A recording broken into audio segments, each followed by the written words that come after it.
The room was silent after the vote. 100 counselors, each from a different star-spanning species, had cast their mark on the hollow slate. The final tally blinked in harsh red. 97 in favor. 3 against.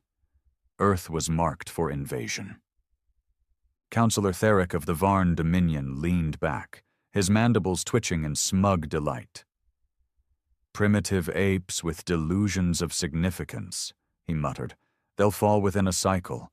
Their planet's rich in iron, uranium, and geothermal access. Let them scream while we strip it dry." None in the chamber disagreed. Not publicly, anyway. Earth's entry into the galactic radar came far too late. Their signal, crude, desperate broadcasts of culture, war, music, and violence, was detected only a decade ago. Most species assumed they'd still be fighting with sharpened metal or blowing themselves apart in pointless internal feuds. A species too emotional, too unstable, too human. What the Council didn't account for, however, was what made humans dangerous. It wasn't their weapons. Those were outdated. It wasn't their ships. They had barely touched interstellar travel. It was something older, something primal. 12 days after the Council's vote, a stealth probe entered Earth's orbit. No transmission, just data collection. It was shot down in under 8 minutes. A missile, cold, fast, brutal, with zero warning. They never recovered the wreckage.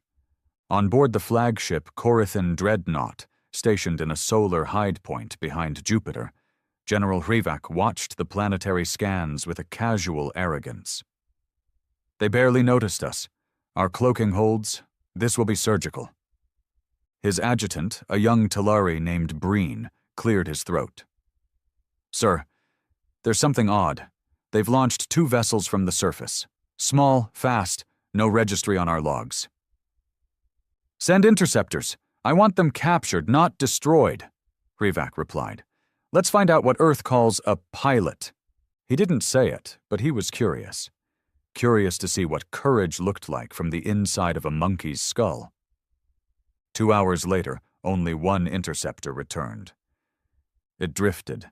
Cockpit cracked open, pilot missing. What replaced him was a single item wedged into the ship's central console. Something foreign, hard, and strange. A crowbar, no explosives, no hacking tools. Just a solid, dense, heavy piece of curved steel. "Is this a threat?" Breen asked. Hrivak said nothing, but for the first time in his long career, his throat went dry. Back on Earth, 2 men sat in a dim, underground hangar beneath Colorado. The room smelled like oil, cold concrete, and gunpowder. One of them, rough-faced with a fresh scar across his temple, lit a cigarette and leaned over the glowing map table. "They've surrounded the moon. Naval blockade, static orbital patrols. They think we're cornered," he said. The other man didn't respond at first. He was adjusting the exosuit on his arm, a half-patched relic of old military tech, mixed with a human touch of mechanical madness. "What's the play, Captain?" the scarred man asked. The second man finally spoke. His voice was gravel. Calm. Deadly. "We're going up there. They'll kill us before we break orbit. Not if we make them think we're just cargo ships. And when they scan us?" The captain smirked. "We won't be there by then." He flicked a switch. The map table flickered into motion, showing the Dreadnought, its engines idle, positioned just beyond Mars. "They want to see what humanity can do?" he said. "Then let's remind them why Earth was never conquered." Back on the Council homeworld, the 3 dissenters, the only ones who had voted against the invasion, were silent too. They had studied humans, not through probes or algorithms, but through history, through war records, through diaries from Hiroshima, Verdun, Fallujah, and Stalingrad. One of them, a blind aquatic seer from the Tolari pools, muttered, "They do not fight to win. They fight because they refuse to lose. But no one heard him over the thunderous approval of conquest, and it was already too late. 3 ships ascended from the Earth's surface that night. Not state-of-the-art, not beautiful, not even fully tested. They were hybrids, part stolen tech, part patched-together wreckage from Earth's short, furious history of aerial warfare. One of them used engine parts from a scrapped commercial airliner.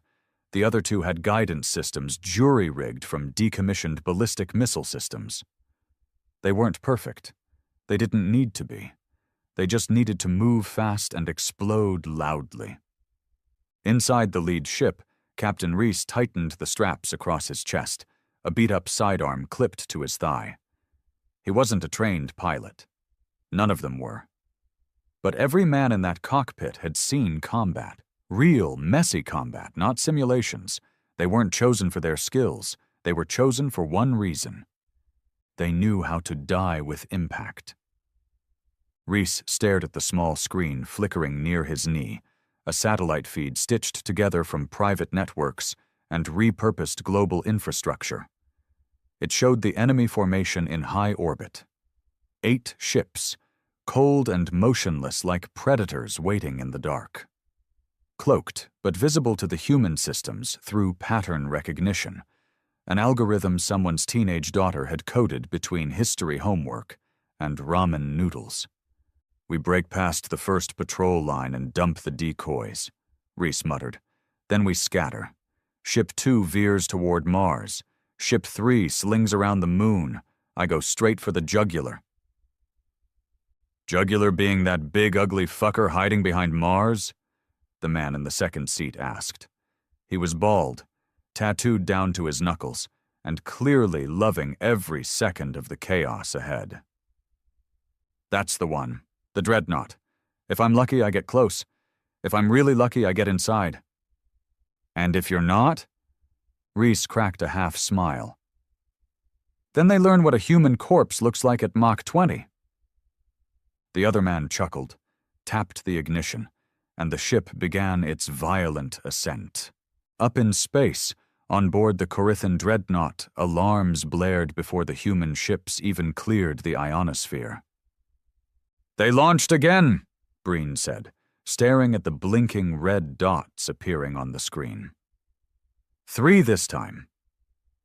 General Hrevak leaned forward, narrowing his slitted eyes. Same type as before? Similar construction. Heavily shielded but erratic in trajectory. They're not traveling in formation. That's strange. No, that's human, Hrevak said bitterly. Send the interceptors, all of them. No survivors. And if they eject, shoot the escape pods too. Sir Dash, number no prisoners. Not anymore. For a moment, Breen hesitated. He thought about the crowbar, about the interceptor team that never came back, about how easily Earth seemed to adapt, to twist chaos into strategy. Then he turned and gave the command. Reese watched the ships coming towards them, dark figures like insects with glowing eyes. He tapped the screen twice. Decoys out. The sides of the 3 human vessels peeled open, releasing dozens of small, rapidly rotating metal pods, each one designed to emit heat signatures, mimic movement patterns, and confuse automated targeting. The alien interceptors, fast but reliant on cold logic, moved towards the most likely threats. 2 of the human ships peeled off. Reese didn't. He punched the throttle. "Come on, you alien bastards," he hissed. "Let me show you what vengeance smells like." The dreadnought's bridge went tense. "One of them's heading straight for us," Breen announced, stunned. "Not evading, not hiding. He's coming head-on." "Fools," Hrevak spat. "Prepare main cannons. Target ship trajectory 12.5 to fire at will." But the cannon didn't fire. Instead, systems went dark for 6 full seconds. On Earth, a small Black Ops group hidden in a decommissioned research base in Antarctica cheered. Their virus, disguised as a music file downloaded from Earth's own global net, had made it into the Dreadnought's system through an intercepted transmission just 2 days earlier. 6 seconds was all Reese needed. The ship shuddered violently as he cut power and rerouted everything to the heat shields. The Dreadnought loomed in front of him now, a floating behemoth of silent steel and layered armor. It wasn't just a ship, it was a fortress. Reese aimed for its lower flank, the hangar bay, half open, still unsealed. He didn't need permission to enter, just speed. As he crossed the final 1,000 kilometers, enemy fire came alive. Lasers, pulses, gravitational snares, all automated, all lethal. The shields groaned, buckled. One wing tore off. Oxygen hissed, but he didn't stop. At the last second, he launched from the cockpit in an ejection pod, smaller, faster, lined with explosives. It punched through the hangar shield and slammed into the wall like a comet. Inside the Dreadnought, chaos erupted. Council Command didn't hear about the breach until 2 hours later. By then, Reese had done what no one thought possible. He didn't kill the Dreadnought. He didn't destroy their fleet. He did something far worse. He humiliated them. Using only scavenged tech and sheer improvisation, he disabled their engines, stole encrypted star maps, and triggered a chain reaction in their fuel storage bay. He didn't blow the ship. He crippled it and vanished through an airlock hatch with half their data cores under his arm. One man, a human. A primate with duct tape and a death wish. On Earth, global leaders argued, the UN was a ghost of what it used to be. Military factions no longer answered to nations. They answered to results. And the man now holding all their attention was sitting in a warehouse in Alaska, shirtless, bruised, and drinking whiskey. Reese. "You hit them?" one of the officials asked, leaning over the table, sweat pouring down his neck. "I didn't hit them, I embarrassed them," Reese said, pouring another glass. "They came thinking we were bugs. I showed them we're roaches." "Roaches? Unkillable, annoying, and we breed in darkness." Nobody laughed. One of the younger tacticians leaned forward. "They'll retaliate." "Let them," Reese said. Far across the galaxy, on the Council's main moon station, a meeting was called. Not all the councilors attended. Some were dead. Some had vanished after Earth's first few strikes. Others were simply too afraid to show their faces. The surviving councilors sat in silent disbelief as the footage played on a loop. The moment Reese entered the Dreadnought, his image blurred and frantic. A man who had no right to be there. One of the older councilors slammed his hand on the table. "We declared war on barbarians." The Tolari seer looked up again, blind eyes glowing faintly. "No," he said. "We declared war on the descendants of every monster we ever feared." No one responded. On the Dreadnought, Breen walked through the ruins of the lower engine bay. Corpses floated, some burnt, others frozen. He found a wall scorched with words, burned in by hand. "Next time, we send more." Breen swallowed hard, and for the first time he understood the message. It wasn't a threat. It was a promise. Back on Earth, Reese opened the encrypted data and smiled. It wasn't just star maps. It wasn't just fleet locations. It was the Council's archive. War strategies, species biology, weak points, and most importantly, infighting. Civil conflicts, grudges. They weren't a united front. They were a glass empire held together by fear. And Reese had just found the hammer.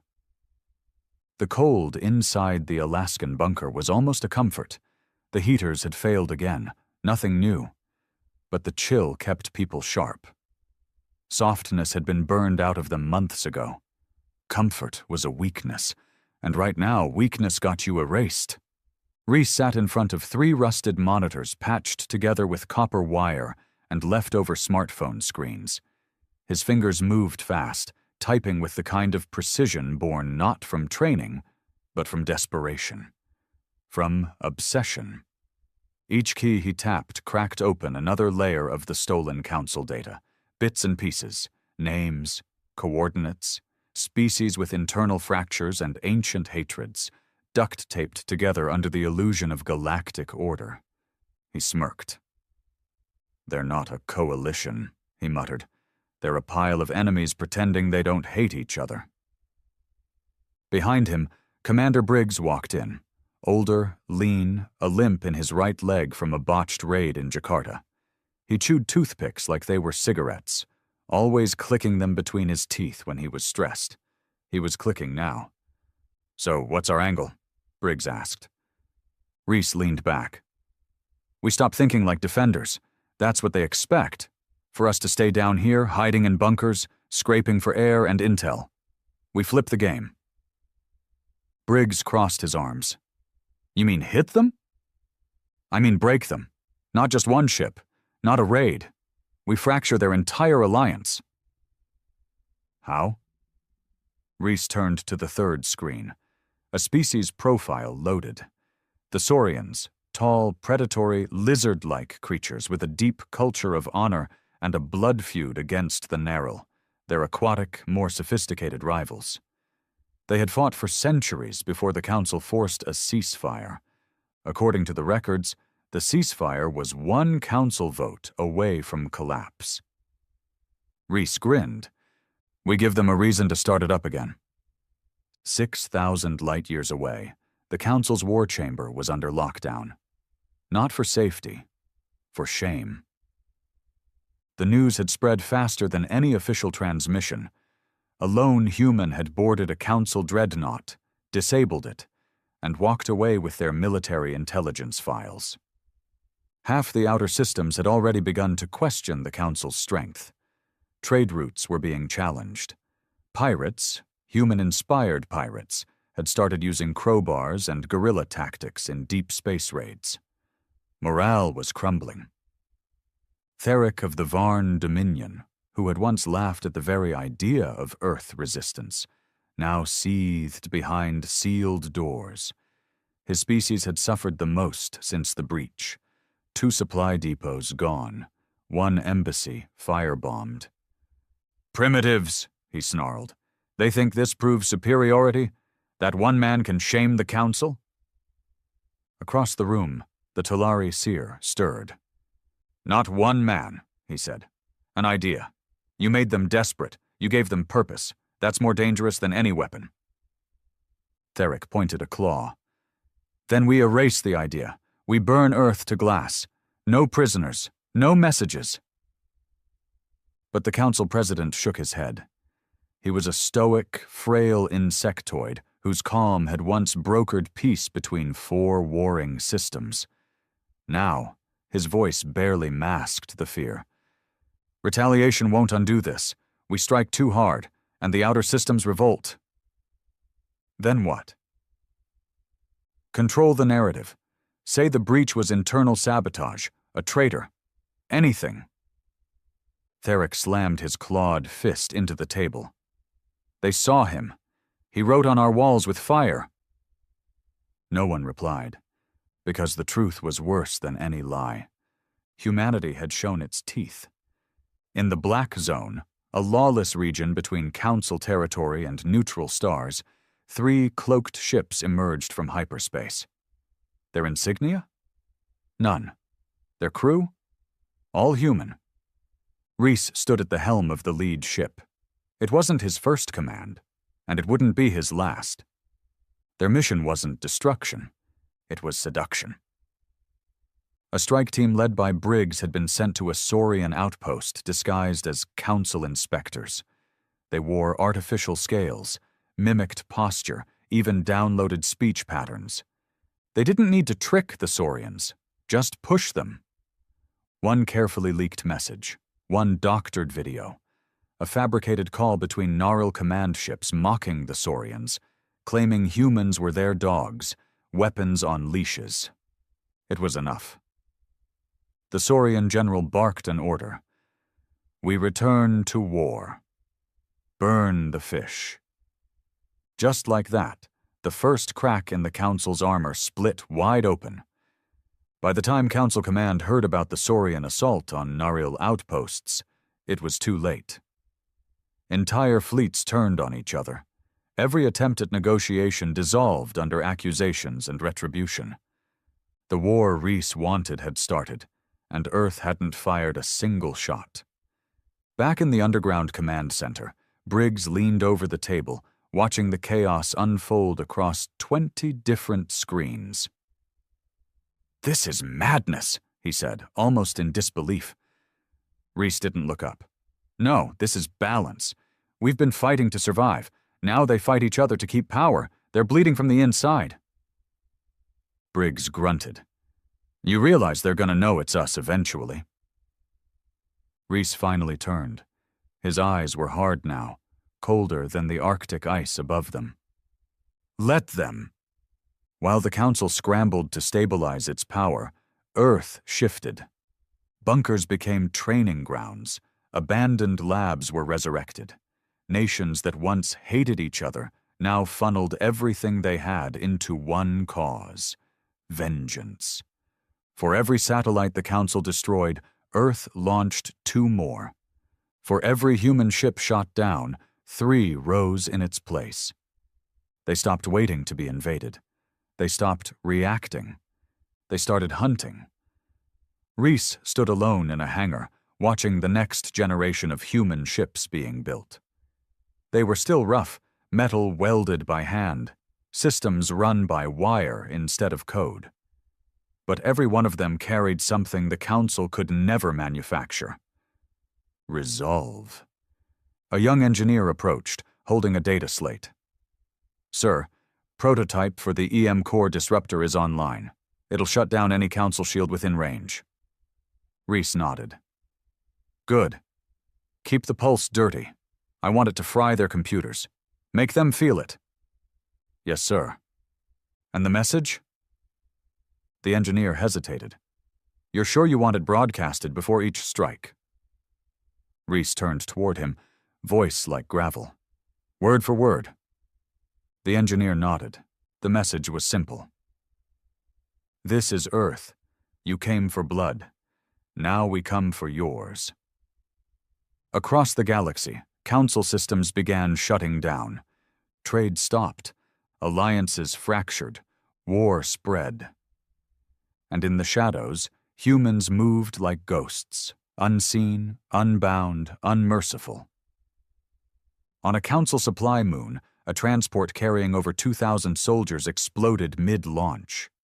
Investigators found the cause: an explosive embedded in a food crate labeled humanitarian rations. A trap. A message. And inside the ruins, scratched into the walls, another phrase: "We learn fast." Reese stood over a map covered in red dots. Each one marked a system hit by human hands. Some were direct strikes. Others were sabotages.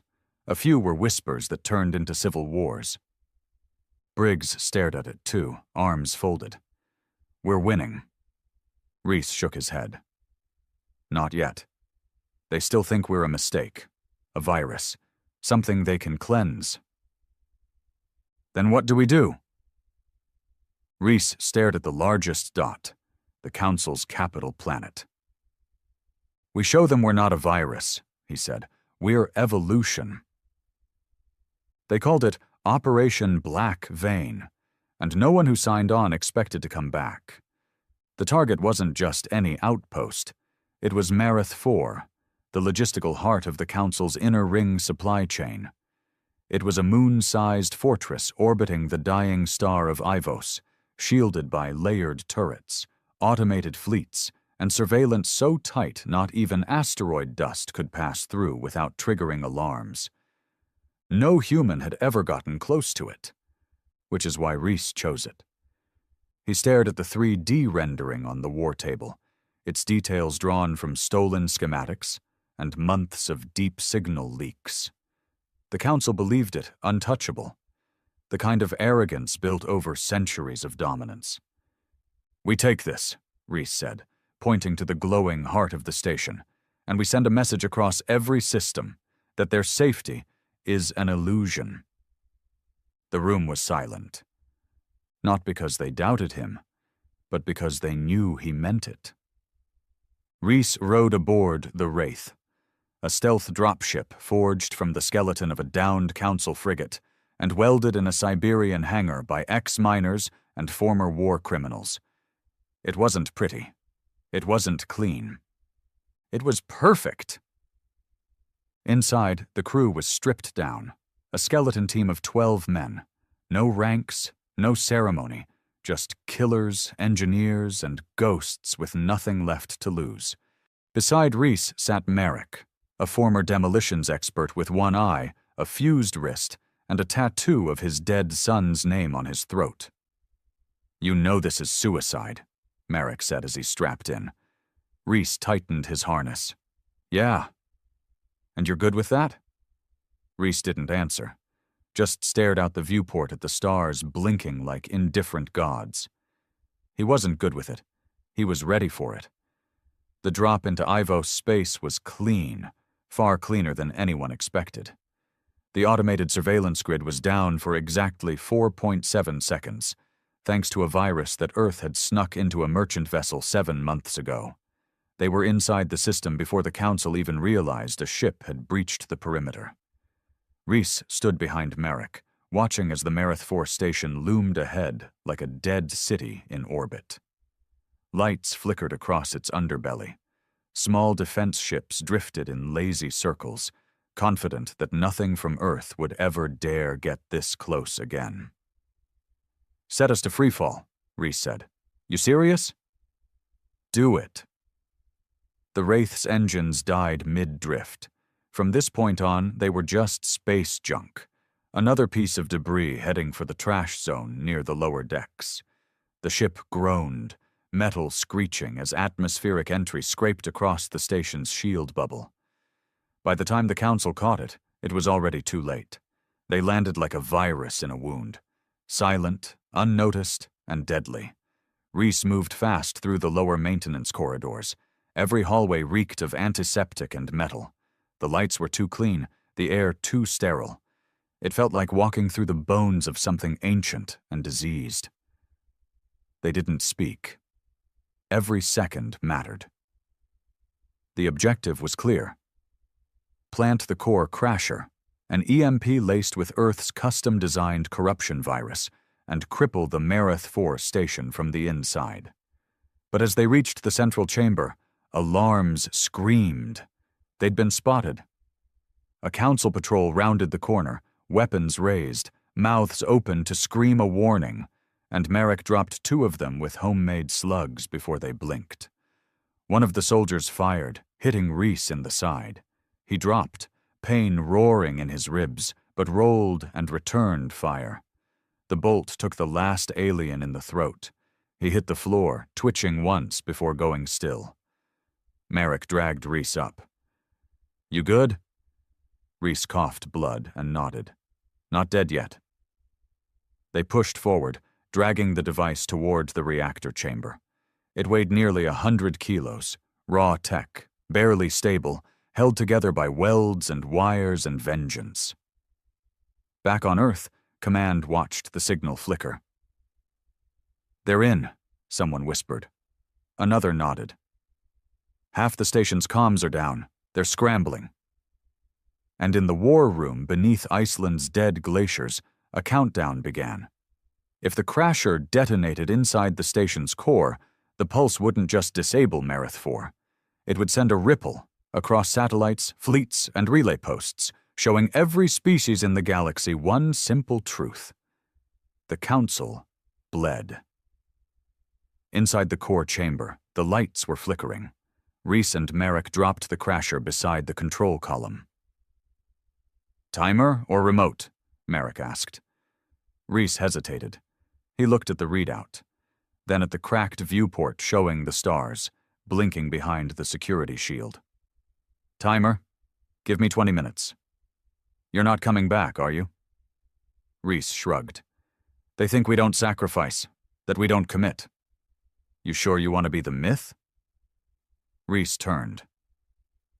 Number I want to be the mistake they never recover from. The rest of the team exfiltrated through the sewage tunnel carved from the station's waste system. It wasn't pretty. It wasn't safe. But they got out. Reese stayed behind. He limped through the station, bleeding and broken, but upright. He entered the central command chamber and activated the emergency intercom. Across Mareth 4, and through its network uplink, a human face appeared on every screen. Reese, scarred, bleeding, grinning. "This is Earth," he said, voice low and clear. "You voted to invade. You thought we were weak. You thought we'd crawl." He held up the detonator. "You were wrong." Then the screen went black. The explosion wasn't flashy. It was ugly, raw, corrupt, primal. The crasher didn't just detonate. It consumed. It ate through Mareth 4's circuits like acid, melted its defenses, scrambled its communications. Every ship within 5,000 kilometers went dark. Earth's signal, the message, rode the shockwave across the stars. "We are not yours. We are not prey. We are the future." Council Command collapsed into panic. Supply routes died, reinforcements stalled, fleets trapped in deep space with no guidance, no fuel, no idea what had just happened. And in their silence, fear began to whisper. This is what humans do. They don't fight wars. They end them. 3 days later, Reese's body was recovered by a small scavenger drone. The Council never got it. The humans did. And when they buried him, no state funeral, no flags, no songs, just dirt and a headstone carved with his own words. "We don't fight to win. We fight because we refuse to lose." In the following weeks, Earth didn't just gain ground. It gained followers.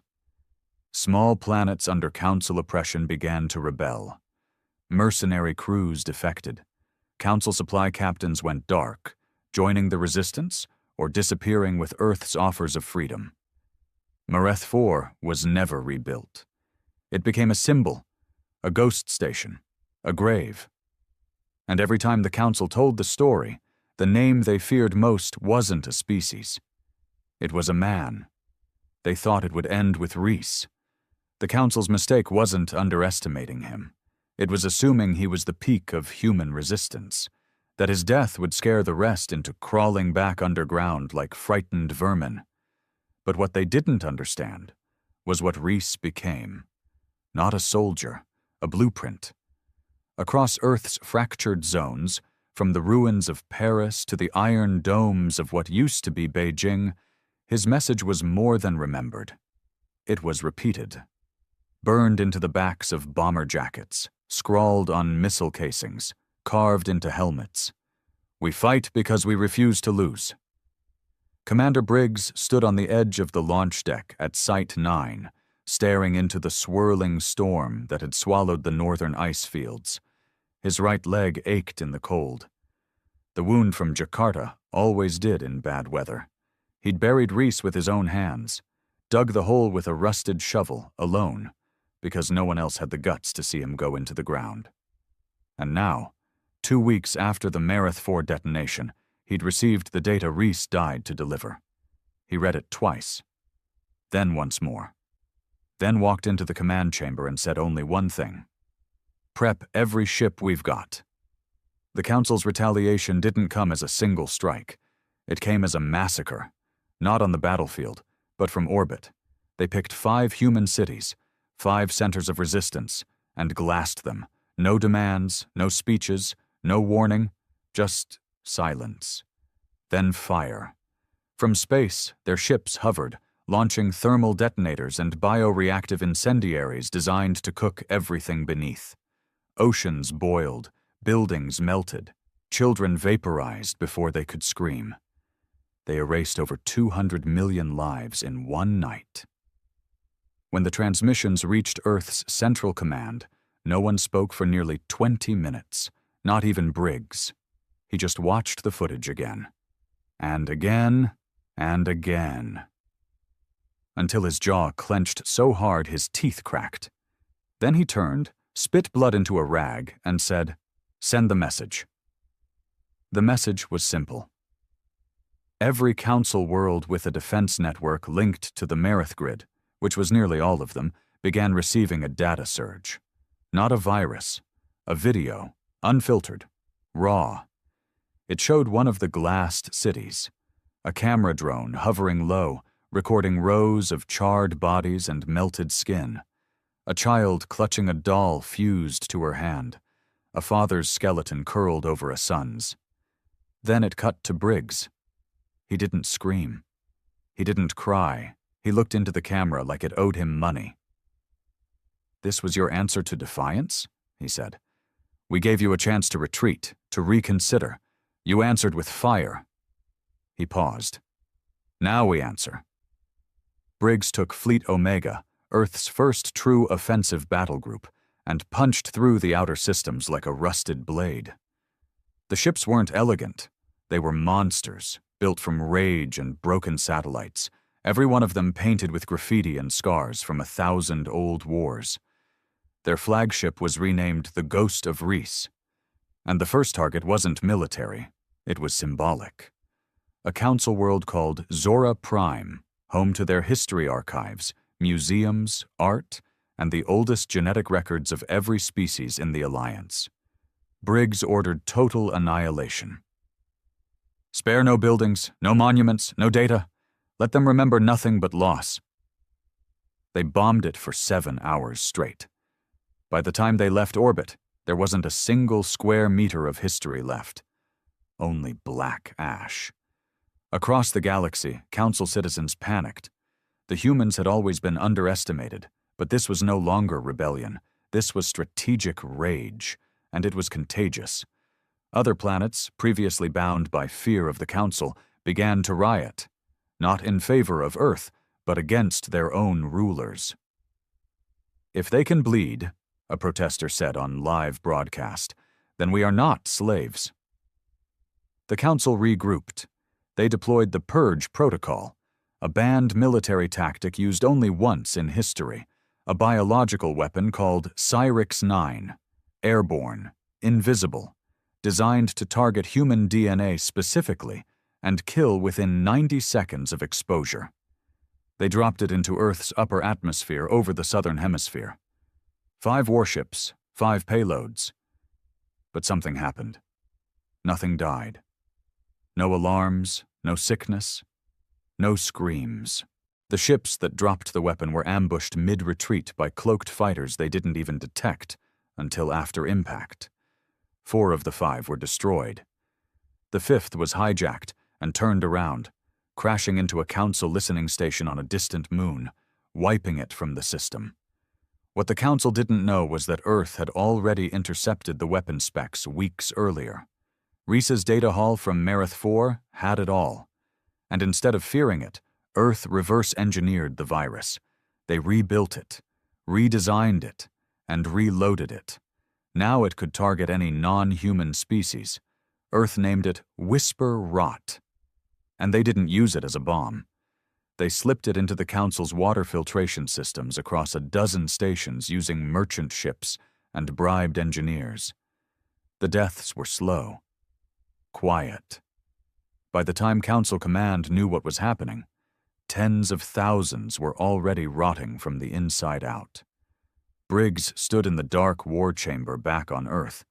Half the room was scorched from a previous raid, walls cracked, wires hanging. He didn't care.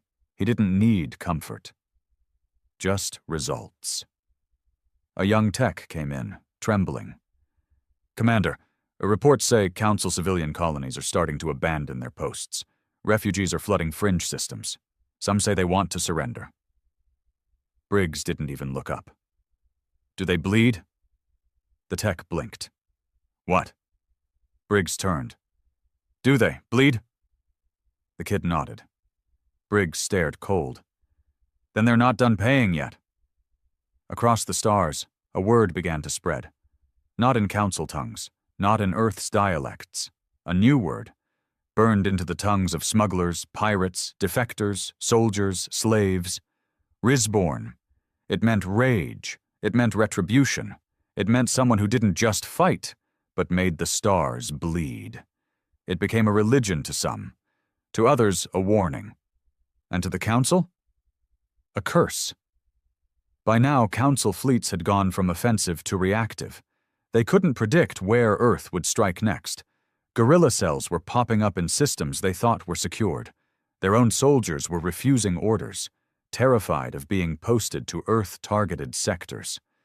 The Council President, the same one who had calmly voted to invade Earth a year ago, now sat in a reinforced panic vault buried beneath a molten planet, his once silver armor now dull with fear. "This wasn't supposed to happen," he muttered. "You didn't listen," said his guard. "You poked the ape." "No," the president whispered, eyes haunted. "We poked something worse." The Council had never sued for peace in its entire history, not once. Not when 2 member species fought to extinction, not when the Nihari plague devoured 9 systems, not even when an AI uprising wiped out half their central archives. But now? Now they begged. The message came through a flickering, static-choked transmission, routed through 12 relay satellites, 3 encrypted servers, and 1 reluctantly cooperative trade vessel. Commander Briggs listened to it in silence. The Council President's voice was hollow, brittle, and soaked in panic. "We acknowledge recent tragedies. We acknowledge Earth's strength. We offer terms. Ceasefire immediate. Full withdrawal of Council presence from Sol and adjacent sectors. Reparations can be negotiated." Briggs didn't blink. He stared at the screen with the same face he wore at Reese's grave. Same clenched jaw, same dead eyes. Then he reached over and shut the transmission off mid-sentence.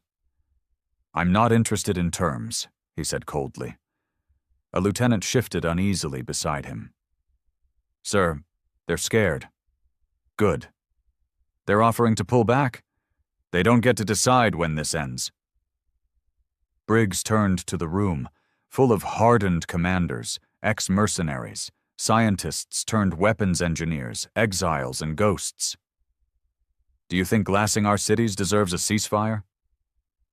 Nobody spoke. "They called us a disease, a mistake. They wanted our resources, our children, our future." He leaned forward. "They don't get to surrender. Not yet. Not until every last one of them feels what we felt when the sky burned red and the ground swallowed our people." He made his decision that same night. He would lead Earth's first planetary retaliation. Not a station, not a shipyard, not an outpost, a homeworld. The chosen target was Jatan, a lush green-blue planet in the heart of Council space, homeworld of the Dithari species, one of the oldest and most influential voices on the Council. Their representatives were the ones who first proposed Earth's invasion. Briggs wanted them to pay, not just with blood, with legacy. "We'll hit their cultural vaults first," he ordered. "Burn their temples, level their archives, turn their art to ash, make them feel history vanish." Earth's fleet wasn't massive, but it was relentless. Each ship was a floating coffin of steel and spite, each captain a man who had lost everything. They emerged from slipspace above Jatan, like shadows from a nightmare. No warning, no diplomacy, just fire. Dithari air defenses scrambled but faltered within minutes. They weren't used to ground invasions. They weren't used to fighting enemies who didn't want to talk. Briggs's flagship, Ghost of Reese, led the charge. They didn't deploy troops, they dropped tears, Earth's newest orbital bomb, nicknamed for the long smoke trails they left as they fell. Each one struck with the fury of a god betrayed. Temples fell, universities collapsed, statues that had stood for 1,000 years shattered in a heartbeat. And in the sky, hovering just above the atmosphere, Earth broadcast a looped message in a dozen languages. You wanted our silence. Now listen to the sound of your legacy burning. In the Council's central fortress, a panic meeting was held. They didn't speak in diplomatic tones anymore. They screamed. They're destroying Jatan, our capital. They've bypassed every known defense corridor. How? Where are our reinforcements? But the reinforcements weren't coming. The Council had lost too many supply routes. Too many ships had defected. The virus Earth had unleashed.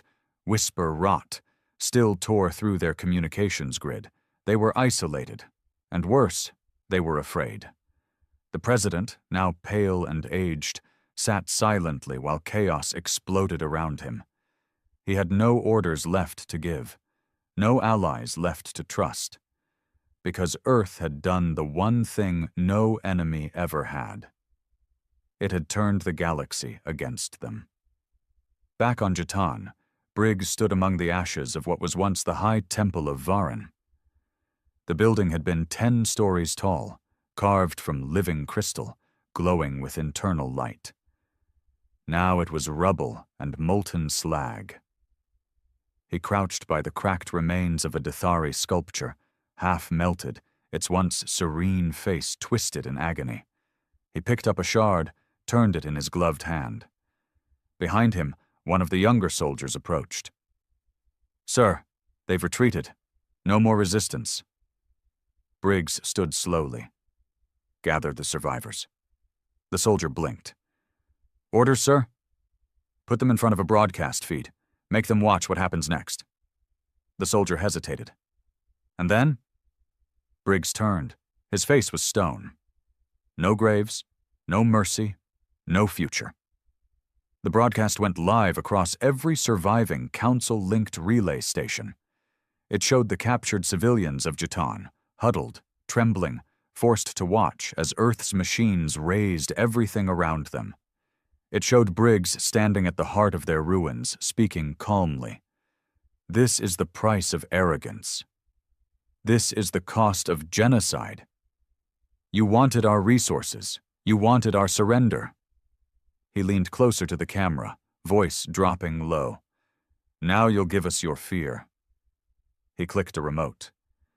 Behind him, the last archive tower, their hall of memories, exploded, raining data shards and screams. Transmission cut. In the days that followed, 10 more systems defected from the Council. Some out of fear, some out of guilt, all out of respect. And Earth? Earth didn't stop. They didn't pause to gloat or negotiate. They just moved on. One by one, targeting not armies, but ideas. Centers of culture, history, identity. Because Earth didn't want peace. Not anymore. They wanted the Council to forget who they were. In a dim war room bunker on Earth, Briggs sat with a worn notebook. He flipped through it, page after page of names. Children, teachers, friends, gone in the glassing. He added one more to the list. Jatan, erased. He didn't smile. He didn't sigh. He just closed the book, set it down, and looked at the map. Hundreds of systems still loyal to the Council. He tapped the next one. Karvosh. Karvosh was barely ash when the order was signed. The once prosperous world had been reduced to a red wasteland, its oceans boiled off by 3 coordinated orbital strikes, each orchestrated by Earth's satellite-jammed precision software, handcrafted by a team of ex-hackers and disgraced AI engineers who no longer believed in laws. Commander Briggs didn't watch the destruction. He didn't need to. He just stared at the next red dot on the map, one of hundreds, and circled it with a piece of charcoal taken from the ruins of a burned-out Earth schoolhouse. The officer beside him, younger and still pretending hope mattered, finally spoke. "Sir, intel suggests the Council is attempting something unconventional, not military." Briggs raised an eyebrow. "Assassination," the officer said quietly. "They've hired someone, a contract team." Briggs scoffed. "They think cutting the head ends the storm?" They think you're the only one holding this together. They're wrong. Deep in the crumbling remains of the Council's Internal Security Division, a secret team was assembled. 4 beings, none of them citizens, all of them ghosts. The Council called them Unit Zero because, officially, they had never existed. Mercenaries, bounty hunters, and failed experiments pulled from the black archives of forgotten wars. Their target? Briggs, the most wanted human in galactic history. Reward for proof of death. 7 Council worlds worth of credits. But they weren't doing it for money. They were doing it because they were told he was a myth, and they didn't believe in myths. Briggs knew they'd come eventually. He didn't flinch. He moved his command to a decommissioned orbital wreck called Skygrave, a forgotten mining station orbiting the blackened husk of Earth's first space elevator, a place so irradiated, even Council drones avoided it. The perfect trap.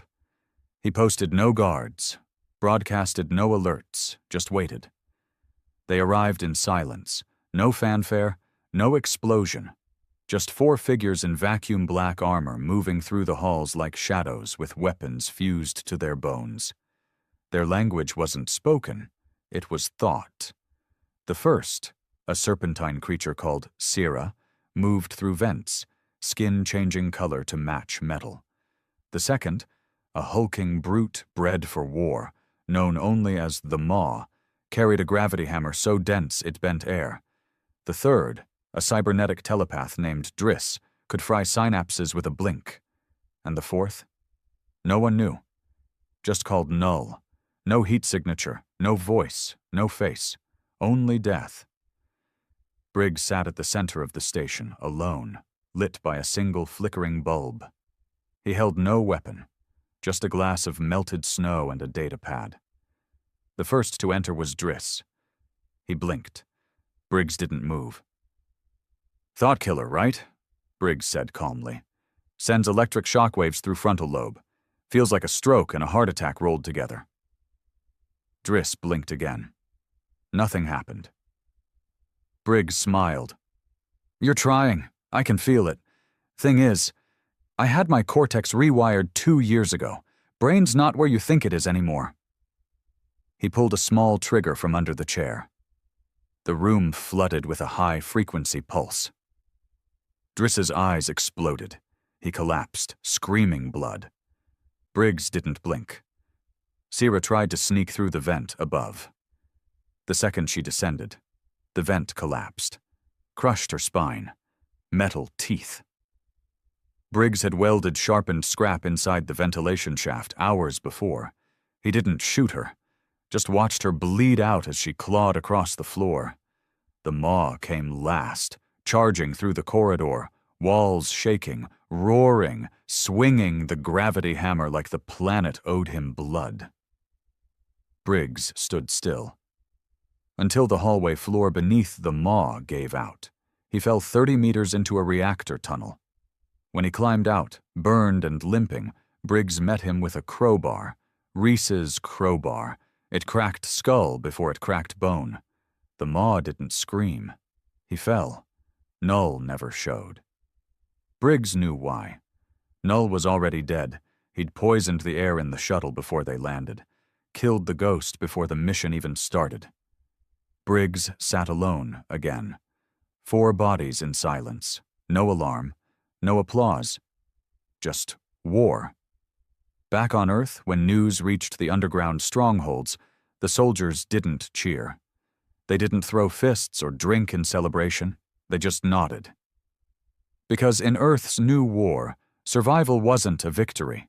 It was the expectation. Briggs looked out the cracked viewport of Skygrave. The stars blinked like they were watching. He picked up the datapad again. The next objective flashed red. A system called Catherine's Cradle, a council-breeding world, where they raised the next generation of leaders, diplomats, strategists, where younglings were taught Earth was a mistake, a stain, an accident. Briggs tapped the pad. Green light, approved. But this time Earth wouldn't just strike with bombs. They would strike with something new, something massive. Goliath. Goliath was born from Reese's last sketches, plans found in a damaged journal recovered from his original crash site. An orbital machine the size of a small moon, not designed to fire, not to kill, but to crush. Drop from orbit, erase the concept of geography. When it hit, it wouldn't explode. It would bury a planet's legacy in its own soil. Built in orbit around Mars over 7 months, Goliath was constructed in silence, hidden behind comms blockers and visual cloaks, each part carried by unmarked ships from across Earth's underground network. Only a dozen people had seen it. Even fewer believed it would ever fly. Briggs stood beneath it now, staring up. "I want it aimed at Catherine's cradle." The engineer beside him hesitated. "Sir, that world has no weapons. It's educational, civilian." Briggs's jaw twitched. His voice was iron. "They raised the monsters who glassed our children." Understood. The council begged again, this time with urgency. "We surrender," the president finally said. "We admit defeat. We disband. We offer access to our archives, to all territories. Just please." Briggs responded with a single message. "You should have done that before we buried Reese." Goliath fell 3 days later. It entered Catherine's atmosphere like a god with no face. It didn't explode. It didn't radiate. It simply landed, with the weight of Earth's pain behind it. The impact registered as a planetary extinction event. No survivors, no signal, no mercy. Back in Skygrave, Briggs updated the map.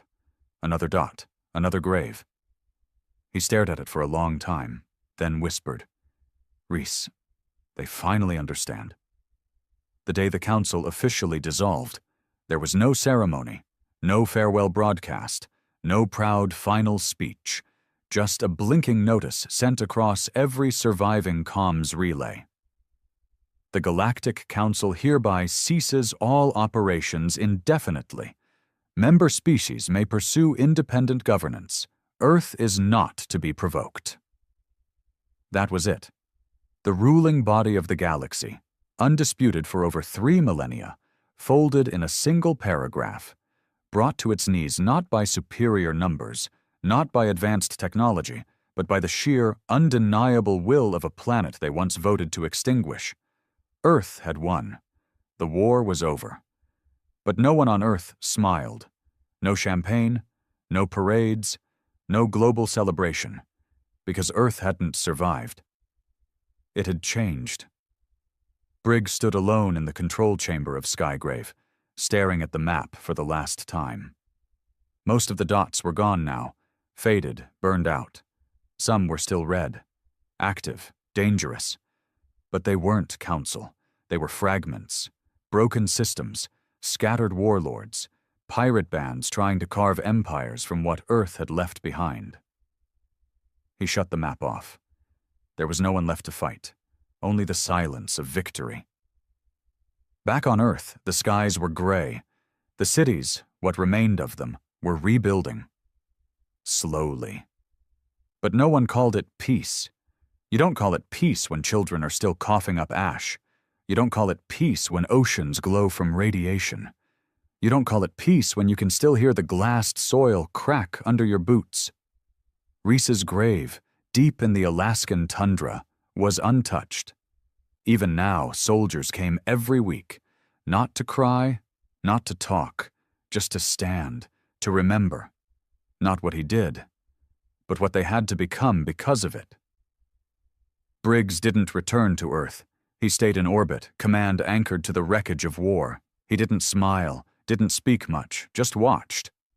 Because war changes a man, and winning, that changes him worse. 7 weeks after the Council's fall, the surviving species began reaching out, one by one, not with demands or threats, but with apologies, with offers, with fear. They called Earth the Black Sun, a force too heavy to orbit, too dangerous to ignore, and so they bent the knee. World after world, planet after planet, Not because they believed in Earth's vision, but because they were terrified of what Earth could do without one. The first proposal for a new order came from Earth's own northern faction, ex-military tacticians who'd worked beside Reese, now hungry for structure. A single law, they called it. A new code, not peace, but control. They called it the Ash Pact.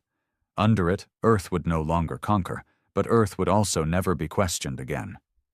If a system resisted, they would be reminded. Gently, then violently. Briggs didn't write the Ash Pact. He didn't even read it. He just approved it, because in the end the war had eaten something inside him, something vital, something human.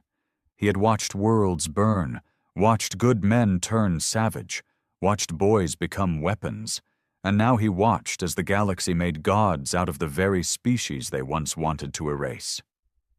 There was no more us and them, no rebels, no council, just Earth, and everything Earth owned. The first rebellion came 6 months later, a border colony deep in the ruins of former council space. Minor, poor, desperate. They refused to pay tribute, refused to hang Earth's new flag, said they didn't believe the stories, said Earth was mortal. Briggs didn't send an army, he sent a transmission, just footage. Mareth 4, Reese's crowbar. The moment Goliath hit Catherine's cradle.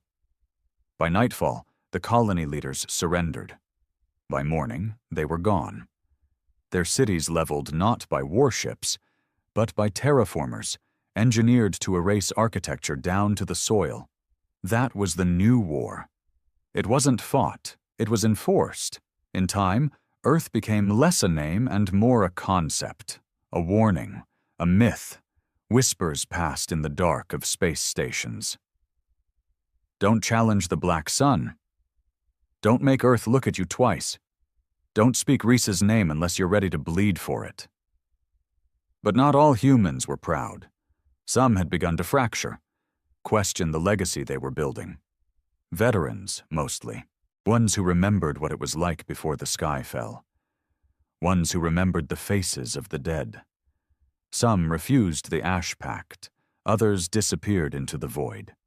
There were rumors of a hidden fleet, rogue Earthborn, ex-commanders, former soldiers building their own sanctuary beyond the rim, not out of hatred for Earth, but sorrow. Because deep down, they knew. Reese didn't die, so Earth could become the thing it hated.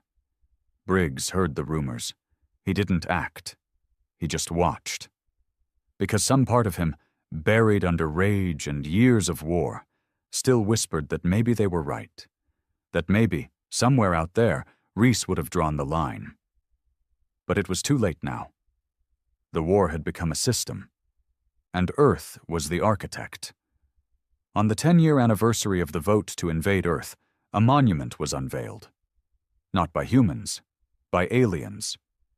A shattered world called Delan 6, once a council puppet, now an Earth ally, erected it on their capital's highest peak. No names, no flags, just a single black stone with one sentence carved into it. You voted to destroy us. We voted to become something worse.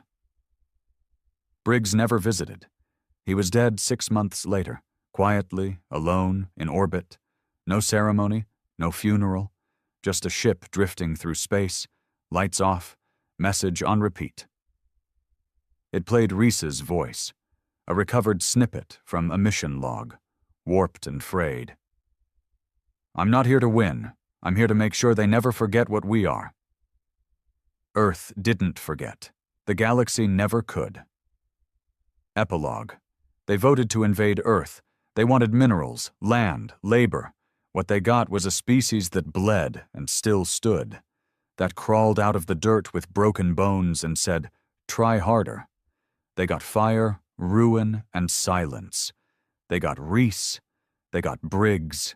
They got a graveyard of legends and a future written in ash.